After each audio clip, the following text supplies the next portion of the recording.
Səbzi plov çox sevirəm, amma öz hazırladığımı lap çox sevirəm. Bax, balaca bir sirri var, bəlkə də çoxunuz bilirsiniz. Amma plov üçün ən əsas düzgün düyü seçimidir. Hər düyü yaxşı dəm götürmür. Mənim seçimim tamaşa miyad düyüsü oldu. Dəmə qoyduqdan sonra dən qaldı, ətri də ki öz yerində. Tamaşa miyad düyüsünü 3 dəfə yuyub, duzlu soyuq suda 2 saat saxlayıram. Bu vaxt ərzində sevimli səbzimi hazırlayıram. Quzu quyruğunun yağını çıxarıb cızdağı tavadan kənarlaşdırıram. Bu yağa uzun-uzun doğradığım soğanları atıb qovururam. Göyərtilərdən mən kəvər, şüyüd və ən əsas bolluca tərxun qatıram. Bəzi xanımlar ispanaq da qatır. Mən ispanaqlı sevmirəm. Yağ soğana qəşəng bişmiş dana tikələrini əlavə eləyib, üzərindən göyərtiləri yığıram. Keçək əsas məsələyə. Elə həmin ətin bulyonuna sarı kök, duz, istiot, şəkər tozu və limon suyu atıb qarışdırıram.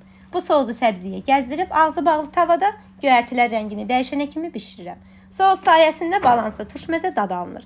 Dəm alan düyüyə kərə yağı gəzdirirəm. İşlətdiyim yağ isə İtaliya istehsalı miyad kərə yağı idi.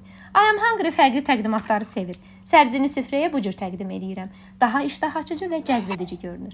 Naxçıvan bölgəsində səbzi plov belə hazırlanır. Bəs siz necə hazırlayırsınız? Hansı plovları sevirsiniz?